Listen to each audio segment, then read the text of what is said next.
Welcome to the channel BEd curriculum. इससे पहले हमने philosophical and sociological perspective of education जो पेपर फर्स्ट है बीएड फर्स्ट सेम में, उसमें फर्स्ट यूनिट का फर्स्ट चैप्टर किया था। ये सेकंड चैप्टर है, यूनिट 1 से ही रिलेटेड है। इसमें है issues and challenges in education. इससे हम पढ़ेंगे तो की issues and challenges in education कौन कौन से की इश्यूज हैं।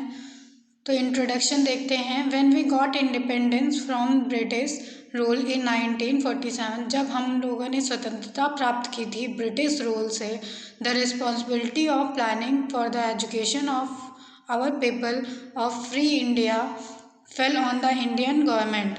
तब इंडियन गवर्नमेंट को यह रियलाइज़ हुआ और उनकी यह रिस्पॉन्सिबिलिटी थी कि वह एजुकेशन के लिए प्लानिंग करें।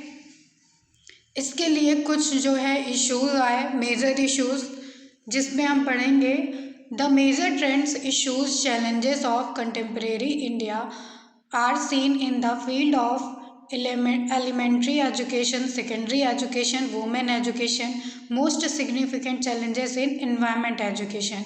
मतलब जब हम इंडियन गवर्नमेंट ने कंटेम्प्रेरी इंडिया के लिए एजुकेशन चालू की थी तो उसमें कुछ चैलेंजेस आए, ट्रेंड्स आए, इश्यूज आए। वो जो चैलेंजेस थे वो एलिमेंट्री एजुकेशन के लिए थे, सेकेंडरी एजुकेशन के लिए थे, वुमेन एजुकेशन के लिए थे, और सबसे ज़्यादा जो थे वो इन्वामेंटल एजुकेशन के लिए थे, यानी कि पर्यावरण शिक्षा के लिए थे। तो कुछ की इश्यूज हैं जो है नेशनल इंटीग्रेशन, देन सेकंड है नेशनलिज्म, थर्ड है इंटरनेशनलिज्म, फोर्थ है लिबरलाइजेशन, फिफ्थ है प्राइवेटाइजेशन, देन सिक्स है globalisation, seventh is use of social media, eighth is distance learning and ninth is inclusive education. आइए अब एक एक करके इन सब के बारे में पढ़ेंगे। तो role of education in national and emotional integration, इसमें बात करते हैं the concept of national and emotional integration is promoted to the student in which the education has major role. इसमें एजुकेशन का मेजर रोल होता है नेशनल और emotional integration में। All the Indian institute and द schools should recognize the importance of the national integrity and जो भी Indian institute हैं और स्कूल्स हैं उन्होंने यह पहचान किया है कि नेशनल इंटीग्रिटी जो है वो इम्पॉर्टेंट है and should promote education as the education plays a vital role in national and emotional integrity. और उन्होंने यह बताया है कि जो है वाइटल रोल प्ले करता है, एक इम्पॉर्टेंट रोल होता है नेशनल और इमोशनल इंटीग्रिटी का एजुकेशन में। अकॉर्डिंग टू राधाकृष्णन ने बताया है नेशनल इंटीग्रिटी को, national integration can not be built up by the brick and mortar. National integration जो है वो बिना जो है ब्रिक और मोर्टर के बिल्डअप नहीं किया जा सकता, उसको बनाया नहीं जा सकता है। It can not be build by the chisels and the hammer, it has to grow silently in the minds and hearts of man. इसको जो है मतलब शांतपूर्वक या साइलेंटली ग्रो करना चाहिए इंसान के माइंड में और उसके हृदय में। The only process in the process of education, यही एक प्रोसेस है जो एजुकेशन के लिए प्रोसीड कर सकता है इसे। इसमें फर्स्ट पॉइंट है गोल्स ऑफ एजुकेशन। एजुकेशन का क्या गोल है? तो उसके लिए सेल्फ डेवलपमेंट करना, सेल्फ कॉन्फिडेंस को डेवलप करना, क्रिएटिंग अ नेशनल कैरेक्टर के रूप में इंडिविजुअल को डेवलप करना, determination and strong will power, मतलब कि हमारा जो है भाव कैसा है और स्ट्रॉन्ग विल पावर होनी चाहिए, स्ट्रॉन्ग इच्छा शक्ति होनी चाहिए, दृढ़ संकल्प होना चाहिए। Respect for the national and cultural values, cultural और नेशनल वैल्यूज़ को हमें रिस्पेक्ट करना चाहिए। देन है curriculum, syllabus design should cover all the aspect of the Indian historical cultures and traditions. जो सिलेबस बनाया जाए सारे ही कोर्सेज का, उसे इंडियन हिस्ट्री के, इतिहास के, कल्चर्स के, संस्कृति के और ट्रेडिशंस के सारे ही एस्पेक्ट को कवर करना चाहिए। कास्टिज्म की बात की गई है। फिर then regionalism, extremism, economic inequality की बात की गई है, सोशल डिस्पैरिटी की बात की गई है, कितनी डाइवर्जेंट है। नेशनल इंटीग्रेशन, इसका मतलब ही है कि national integration is a sentiment in which the people of a country have feeling of living together and goodwill for all. इसमें लोगों को यह रियलाइज़ होता है कि वह एक दूसरे के साथ रह रहे हैं और एक दूसरे के लिए हैं। The desire of the cooperation, एक दूसरे की हेल्प की भावना होती है। The sympathy for each other, एक दूसरे के लिए सिंपैथी होती है। Willingness to forget differences in caste, language, religion and etcetera. इसमें जो है इच्छा होती है कि वह एक दूसरे के डिफरेंसेस को भूल सकें, कास्ट से रिलेटेड, लैंग्वेज से रिलेटेड, धर्म से रिलेटेड, और एक दूसरे के लिए अच्छा सोच सकें। National integration is the awareness of a common identity amongst the citizen of a country। ये एक कॉमन आइडेंटिटी होती है जो किसी कंट्री में रह रहे नागरिकों के लिए होती है। Challenges and issues of national integration, communalisation होता है, discipline, teacher people relationship, specific role of teacher,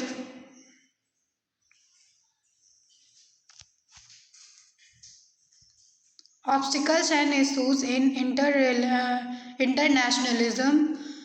इसमें क्या क्या बाधाएं आती हैं इंटरनेशनलिज्म में? तो लैंग्वेज इशूज आते हैं, एक कंट्री से दूसरी कंट्री के जो है लैंग्वेज होते हैं वो अलग होती हैं। कल्चरल डिफरेंसेस आते हैं। As present there are various culture issues as seen, मतलब एक दूसरे के कल्चर डिफरेंट होते हैं। टेंस अमंग नेशन में जो मतलब कोई टेंशन होती है या कोई ऐसी पॉलिटिकल इश्यूज होते हैं वो सारे आते हैं। इंटरनेशनलिज्म, मीनिंग ऑफ इंटरनेशनलिज्म,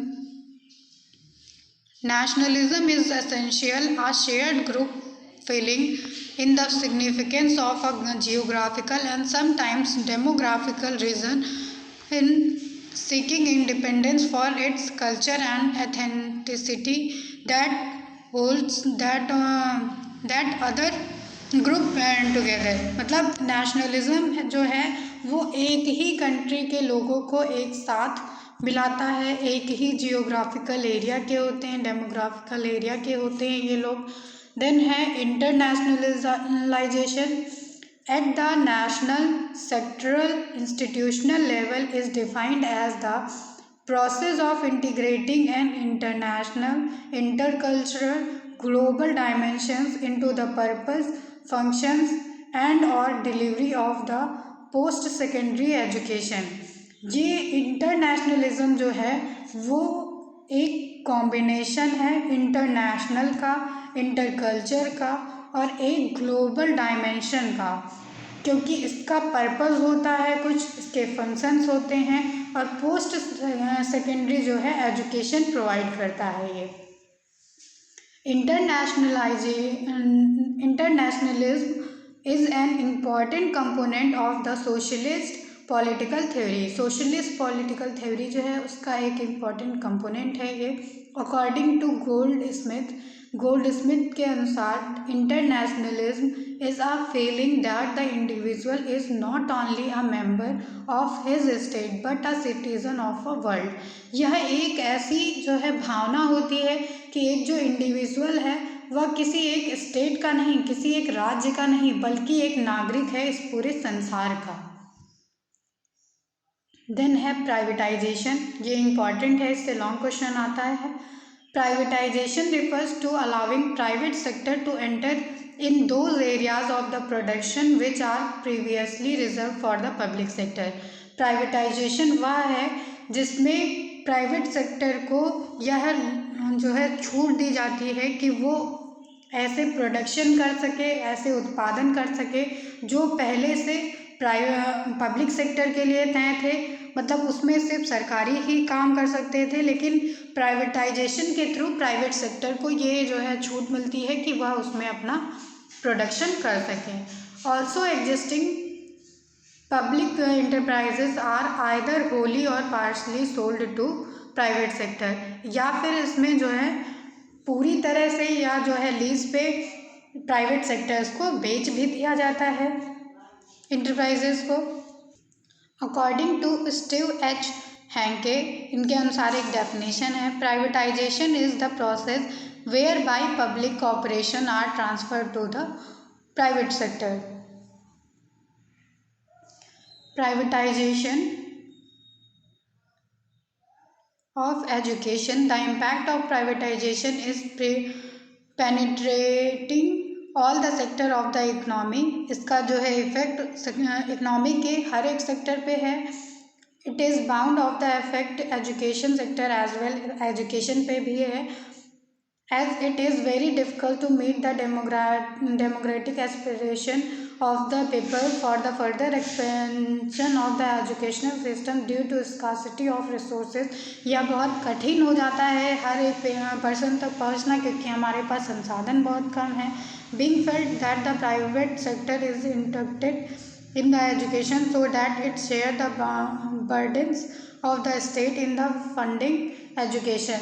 लेकिन जब प्राइवेट सेक्टर्स को हमने इस्टेब्लिश किया तो इसके थ्रू जो बर्डन था एजुकेशन का उसको हमने बांट दिया।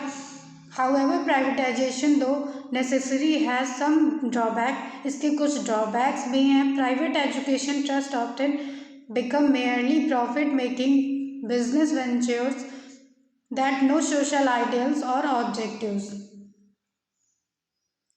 इसका पॉजिटिव इम्पैक्ट क्या है? तो लिबरलाइजेशन का प्राइवेट जो है पॉजिटिव इम्पैक्ट इसमें बताया गया है। In the Indian economy major part is contributed by the service industry, but now the education sector will become the large economic sources. इसमें जो है एजुकेशन सेक्टर जो होता है वह एक इस समय लार्ज इकोनॉमिक सोर्स बन चुका है। After liberalisation constant fund will be facilitated a research based career, मतलब इसमें रिसर्च बेस्ड करियर्स को जो है कांस्टेंट फंड दिया जाता है। It will expand the supply and the competition among the educational institution. ये जो है फैसिलिटेट करता है, एक्सपेंड करता है सप्लाई और कंपटीशन को। Liberalisation offer student an option of studying near home, या जो है स्टूडेंट्स को यह ऑफर करता है कि वह अपने घर के आसपास शिक्षा जो है ले सकें। Education is a continuous process, क्योंकि एजुकेशन जो है वह एक सतत प्रक्रिया है। Foreign higher education institute would create competition with the local institute, इसमें कंपटीशन किया जाता है जो फॉरेन एजुकेशन इंस्टीट्यूट हैं और जो लोकल इंस्टीट्यूट्स हैं उनके बीच में। इसका निगेटिव इम्पैक्ट देखते हैं तो private firm using the opportunity of the liberalisation to convert education into business, इसमें जो है एजुकेशन को बिजनेस में कन्वर्ट किया जा रहा है, यह इसका एक ड्रॉबैक है। There is a shortage of fund in the higher education sector, यहाँ पे फंड की शॉर्टेज होती है। Corruption is the wide spread in the education system in India, corruption भ्रष्टाचार की वजह से जो है ये लिबरलाइजेशन का एक ड्रॉबैक है। Role of education for internationalism, internationalism का एजुकेशन में क्या रोल है? तो internationalism is based on the believe that increase interaction between the nations, ये जो है इंटरैक्शन करता है नेशन टू नेशन में, जो कि एक वर्ल्ड को बेटर प्लेस प्रोवाइड करता है। Governments attempt to address global issues by working together in international organisation. बात करते हैं लिबरलाइजेशन की, तो liberalisation refers to the respite of the previous government restriction in area of social and economic policy. Liberalisation जो होता है वो government के रिस्ट्रिक्शन को कम करने के लिए लगाया जाता है सोशल और इकोनॉमिक पॉलिसीज़ में. This term is used in position to the economic liberalisation. The education system is not liberal, but India is economically liberal. Education system भले ही लिबरल नहीं है लेकिन इकोनॉमिकली इंडिया जो है वो लिबरल है. The reason behind that nation education industry does not want competition and government does not want to left its control. मतलब government नहीं चाहती है कि वह अपना कंट्रोल इस पे से खोए and is also suffer from the lack of autonomy. Then have impact of liberalization on education. According to Article 25 of the Companies Registration Act, educational institution in India can be set up only by trust societies and charitable companies. जो article 25 है companies registration act का, वह यह बताता है कि केवल जो है ट्रस्ट सोसाइटीज़ और चैरिटेबल कंपनीज जो हैं वही किसी एजुकेशनल इंस्टीट्यूशन को सेटअप कर सकते हैं. But the profit can not be taken out of the institution and have to reinvested. Interested parties have been hesitant about the having forward until they are clear about the degree of the regulation, funding and other issues. अब बात करते हैं merits of privatization की. तो burden of the state reduce.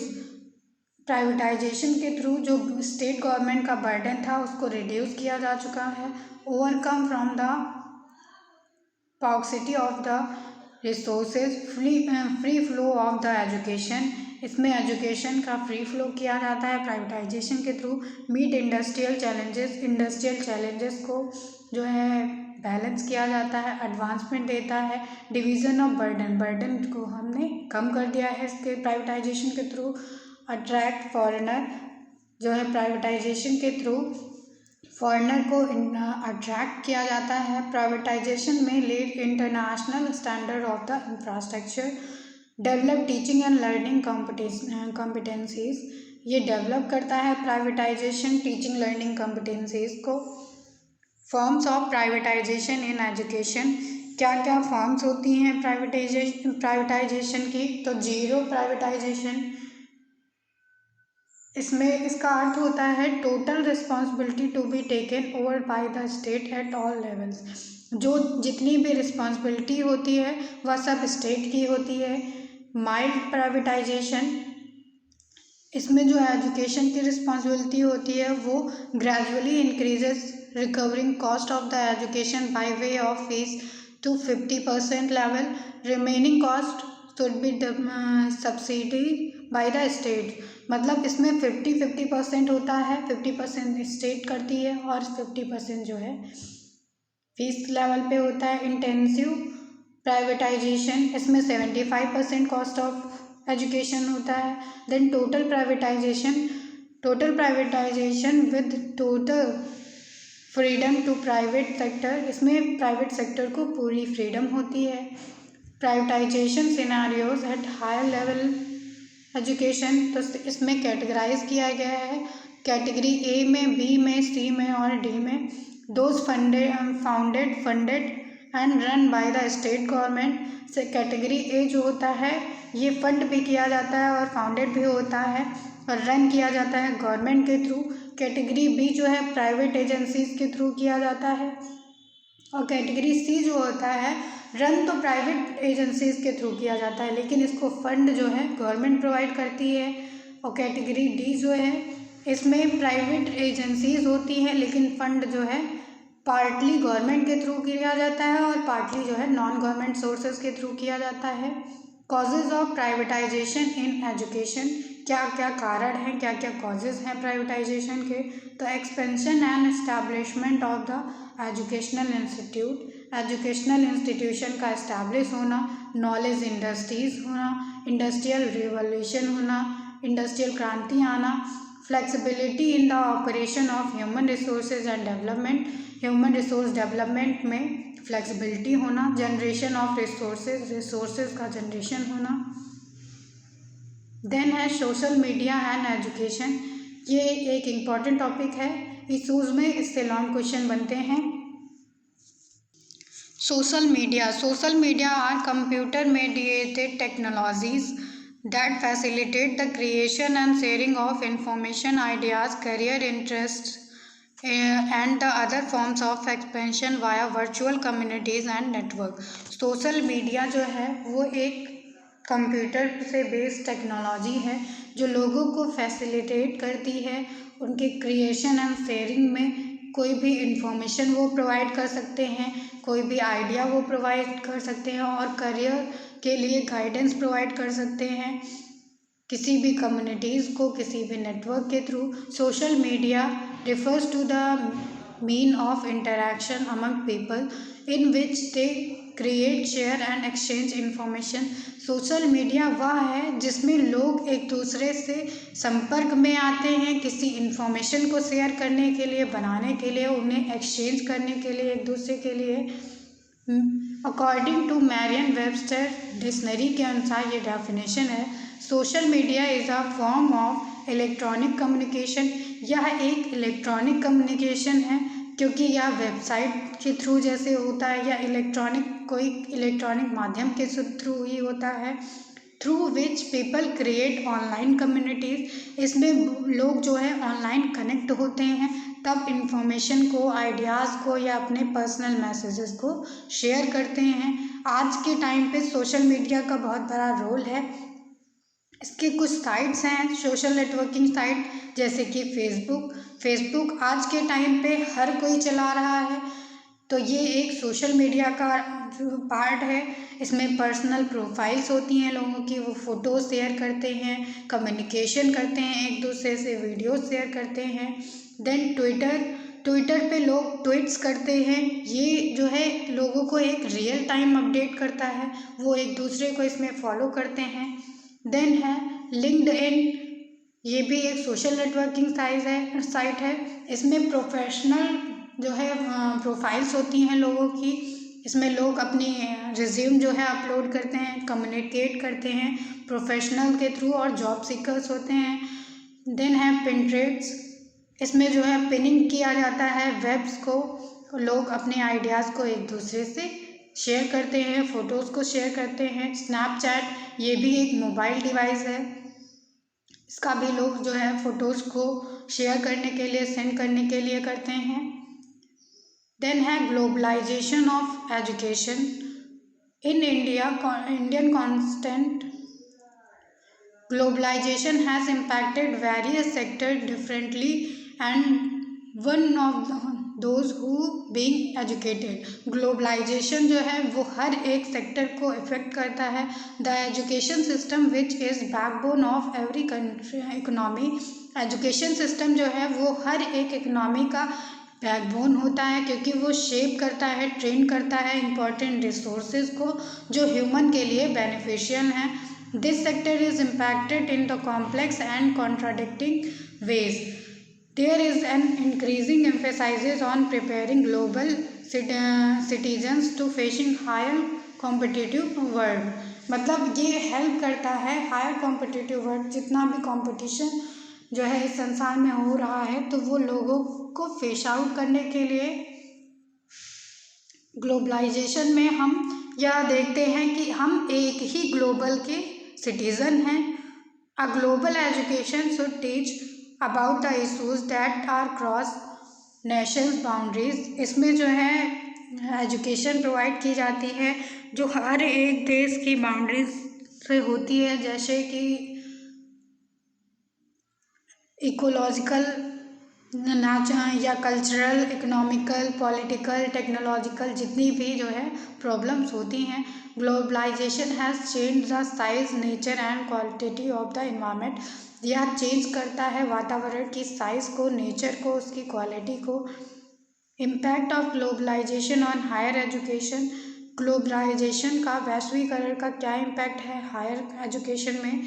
The spread of education internationally As a result of globalization, educational institution are becoming more market oriented, वो market oriented बन रहे हैं. Universities and colleges around the world are forced to compete in the global capitalist market बनाई जा रही हैं. Universities courses must now be cross cultural in the content and cater to the student entering higher education outside of their country.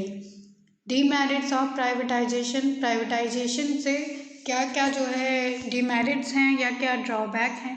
तो lack of quality of assurance नहीं होता है. Problem of accountability, unacceptability, fee structure, no job security, कोई भी security नहीं होती है.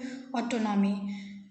Globalisation means integration of the world economies through cross countries free flow of information, ideas, technologies, goods, services, finance and last but not the least people. इसमें जो है एक ही world बताया जाता है, ग्लोबलाइज किया गया है. Globalisation is a process which has affected many areas of human life.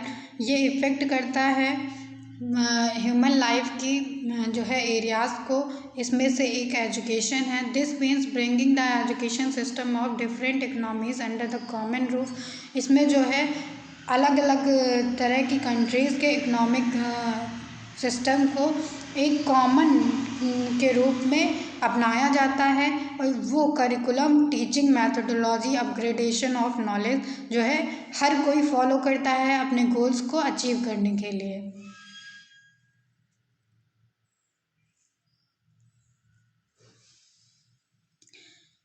Then है सोशल नेटवर्किंग साइट के कुछ जो है ऑब्स्टिकल्स होते हैं, कुछ बाधाएं होती हैं, जिसमें आता है हेल्थ इश्यूज. लोग ज़्यादा से ज़्यादा जो है सोशल नेटवर्किंग साइट का जो है यूज़ कर रहे हैं, जिससे उनके आँखों पे इफ़ेक्ट होता है, उनकी जो है मसल्स नहीं काम करती हैं. रियल फ्रेंडशिप से वो अलग हो चुके हैं. एक उनकी सोशल नेटवर्किंग साइट्स पे अलग दुनिया हो चुकी है जो फेक भी होती है. अदर चैलेंजेस भी होते हैं कुछ इसमें. Impact of social media on education. Social media का क्या इम्पैक्ट है एजुकेशन पे, तो पॉजिटिव इम्पैक्ट देते हैं. गूगल एंड एजुकेशन, मतलब गूगल के थ्रू जो एजुकेशन है वो बहुत ही कन्वीनियंट हो चुकी है. कई एजुकेशनल जो है टूल्स को यूज़ किया जाता है इसमें. Working with the new technologies, ये हेल्प करती है नई नई टेक्नोलॉजीज़ को जो है वर्क करने में. स्टूडेंट्स डेवलप मोर फैमिलियरिटी, स्टूडेंट जो है फैमिलियर हो पाते हैं with the increase focus of the technology in the education and the business. This will help student build. इसमें जो है स्टूडेंट्स की जो है स्किल्स को बिल्डअप किया जाता है, उनके टैलेंट को खोजा जाता है, उनको इंक्रीज करने के लिए प्रोग्राम्स दिए जाते हैं. तो यह कई जो है एस्पेक्ट पे बेनिफिशियल होता है लोगों के लिए.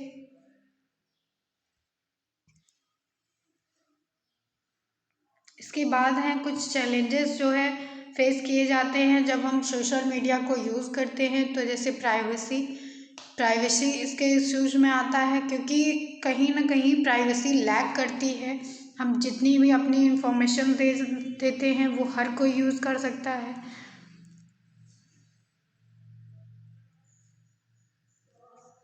Advantages of social media in education. Establishing relationship, ये रिलेशनशिप जो है बिल्डअप करता है, एक दूसरे से कनेक्ट करता है लोगों को, लर्निंग टूल्स को ऑफर करता है.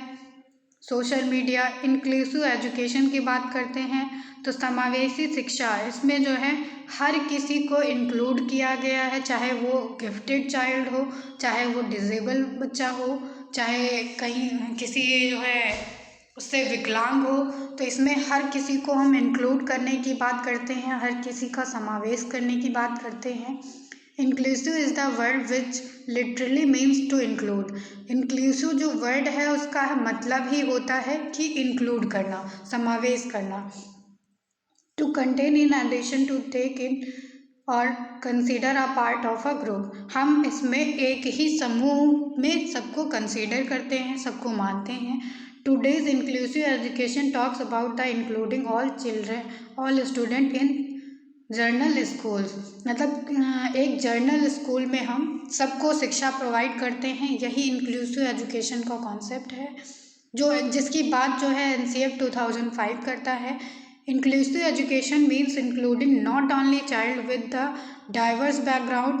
केवल उसी चिल्ड्रन को हम नहीं इंक्लूड करते हैं जो बैकग्राउंड जिसका जो है डाइवर्स बैकग्राउंड होता है and the abilities in the common school, but also including children with the disabilities to their maximum potential. बल्कि इसमें जो है विकलांग बच्चों को भी इंक्लूड किया जाता है। ये कुछ डेफिनेशंस हैं इंक्लूसिव एजुकेशन की। तो इंक्लूसिव एजुकेशन का जो कॉन्सेप्ट है, इसमें हर एक बच्चे को हम समावेश करते हैं एक जर्नल स्कूल में। Advantages of distance learning. Distance learning की क्या एडवांटेजेस हैं? तो ये एक फ्लेक्सिबल सिस्टम होता है, प्रोग्रेस करता है, स्पीड प्रोवाइड करता है, सेल्फ लर्निंग के लिए मोटिवेट करता है लोगों को, उनकी स्किल्स को इम्प्रूव करता है, बढ़ावा देता है उन्हें। इकोनॉमिकल मेथड है ये, स्टडी इन प्राइवेसी के लिए हेल्प करता है, अपॉर्चुनिटीज़ फॉर हायर एजुकेशन के लिए ज़्यादा बेनिफिशियल है। इसके बाद है डिसएडवांटेजेस ऑफ डिस्टेंस लर्निंग। तो इसमें लोग जो है स्टीरियोटाइप कोर्सेज करते हैं, लिमिटेड अवेयरनेस रहती है उनके पास, क्योंकि वो इंटरेक्ट नहीं हो पाते हैं एक दूसरे से, टीचर और स्टूडेंट्स के बीच में प्रॉपर इंटरेक्शन नहीं हो पाता है। लिमिटेड स्टडी सेंटर्स, इसके कुछ ही सेंटर्स हैं। एब्सेंस ऑफ को करिकुलर एक्टिविटीज़ नहीं हो पाती हैं, एब्सेंस ऑफ टीचर। ये सारे ड्रॉबैक्स हैं डिस्टेंस लर्निंग की। अब आइए बात करते हैं डिस्टेंस लर्निंग होता क्या है। तो डिस्टेंस लर्निंग या डिस्टेंस एजुकेशन जो है, distance education is different from the traditional education, या ट्रेडिशनल एजुकेशन से अलग होता है। Distance education is that in educational information and instruction is taught to learner who are physically distant from the source of that information and instruction। वो जो है वहाँ पे प्रेजेंट नहीं होते हैं, वो फिजिकली भौतिक रूप से डिस्टेंस में होते हैं या दूरी में होते हैं टीचर के। Distance education also called distance learning, इसको हम डिस्टेंस लर्निंग का भी नाम देते हैं। Provides learning challenges to the people who could not afford time and money for the traditional classes। इसमें वो बच्चे या वो स्टूडेंट्स होते हैं जिनके पास इतना टाइम नहीं होता है, इतनी पैसे नहीं होते हैं, या इतना जो है वो एरियाज से फ्रेंडली नहीं हो पाते हैं, उनको एजुकेशन प्रोवाइड की जाती है। Distance learning occurs when there is a separation between the teachers and students. Distance learning वहाँ पे होती है जहाँ पे स्टूडेंट और टीचर के बीच में दूरी हो, सेपरेशन हो, अलगाव हो, usually due to geographical and time concern, या तो जियोग्राफिकल बेसिस पे या टाइम बेसिस पे। Prevent to the student from the attending on the on campus courses. इसमें जो है बच्चों को बचाया जाता है ऑन कैंपस कोर्सेज से, उन्हें जाना नहीं होता है। The Californian distance learning project CDLP defines distance learning as the distance learning DL is an instructional delivery system that connect learner with educational resources। इसमें जो है लर्नर्स को कनेक्ट किया जाता है एजुकेशनल रिसोर्सेज को।